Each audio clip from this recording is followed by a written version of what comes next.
মইৰাবাৰীৰ লোচনাবৰী সমবায় সমিতিৰ চাউল চুৰি কৰি ৰঙাঘৰৰ আলহী হল 2 চাউল চোৰ।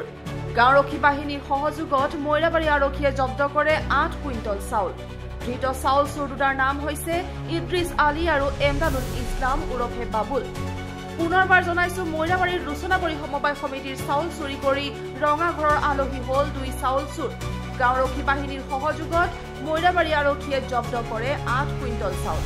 ধৃত চাউল চোৰ দুটাৰ নাম হৈছে ইদ্ৰিছ আলী আৰু এমদাদুল ইছলাম ওৰফে বাবুল। ইফালে ঘটনাস্থলীৰ পৰা পলায়ন কৰে লোচনাবৰী সমবায় সমিতিৰ এজেণ্ট সাইফুল ইছলাম আৰু নজৰুল ইছলাম। উল্লেখ্য যে সমবায় সমিতিৰ গুদামৰ খিৰিকীৰ ৰড কাটি চুৰি কৰিছিল সুলভ মূল্যৰ চাউল।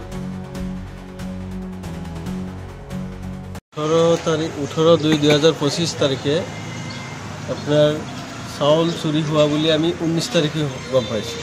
19 পিছদিনা গম পোৱাত আমি তেতিয়া মৰিগাঁও আছিলোঁ। মই আৰু মোৰ লগত চেয়াৰমেন আছিল। তেতিয়া আমি মৰিগাঁৱৰ পৰা চিধা লোচনাবৰী সোমাই আহি দেখিলোঁ যে কথাটো ঠিকেই, খিৰিকী ভাঙি আপোনাৰ বহুতখিনি চাউল তেওঁলোকে লৈ গ'ল কোনো দুষ্কৃতিকাৰীয়ে। সেই অনুসৰি আমি আহি পেলাই থানাত কমপ্লেইন দিলোঁ অচি ছাৰক। আকৌ এইখিনি তেতিয়াৰ পৰা অচি ছাৰে তদন্ত কৰি আছে। আৰু যোৱাকালি মানে আজি ৰাতিপুৱা মই গম পাইছোঁ 9টামান বজাত যে সমবায়ত আকৌ চাউল চুৰি হ'ল। আৰু দুজন মানুহৰ সৈতে এখন এই নম্বৰবিহীন টেম্পুত 16 বস্তা চাউল চুৰি কৰি লৈ যোৱা অৱস্থাত লোচনাবৰী BDP আৰু লোচনাবৰী মইৰাবাৰী সমবায় সমিতিৰ আৰক্ষী বিষয়াৰ নেতৃত্বৰ এটা সজাতি দলে তেওঁলোকক হাতে লুটে উক্ত চাউলখিনি ধৰা বুলি আমি গম পাওঁ। সেই অনুসৰি আমি থানাত আহি পেলাই আসামী দুজনকো দেখা পাওঁ আৰু আমি এখন FIR দিওঁ। চাউলখিনি মইৰাবাৰী সমবায়ৰ আছিল নে লোচনাবৰী সমবায় সমিতিৰ? আপোনাৰ তেতিয়াৰ পৰা আমাৰ লগত টেক আছিল। এইটো মৰিগাঁও জিলাৰ উপায়ুক্ত মহোদয়ৰ নিৰ্দেশ মৰ্মে তেতিয়াৰ পৰা 26/12/2022 পৰা আমাৰ লগত উক্ত চাউলখিনি আছে। কিমান কুইণ্টেল চাউল চুৰি হৈছে? আপোনাৰ তাত প্ৰায় 2456 নে এনেকুৱা কিবা এটা অংক আছে। ইমান কুইণ্টেল চাউল গুদামতে তেতিয়াৰ পৰা নষ্ট হৈ আছে। কিমান কুইণ্টেল চাউল চুৰি হৈছে এতিয়ালৈকে?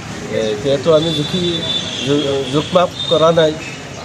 এতিয়া আমি এটা যিখিনি আপোনাৰ পঞ্চায়তৰ গুদামত আছে তাত আপোনাৰ 393 কুইণ্টেলমান চাউল আছিল। তাৰ পৰা প্ৰায় খিৰিকী ভাঙি আধা সংখ্যক চাউল লৈ যোৱা বুলি আমি দেখা পাইছোঁ। কাক এৰেষ্ট কৰিছে? এতিয়া মানুহ দুজন, এজন হৈছে ইদ্ৰিছ আলী আৰু এজন নামটো মই বাবুল আলী নহয়, বেলেগ কিবা নাম আছে। এজন ইদ্ৰিছ আলী মই জানো আৰু এজনৰ নামটো মই পাহৰিলোঁ। চাউল চুৰি ঘটনাটোত কিবা বেলেগ মানুহ জড়িত থকা নিশ্চয় আছে আৰু বহুতো দুষ্কৃতিকাৰী আছে।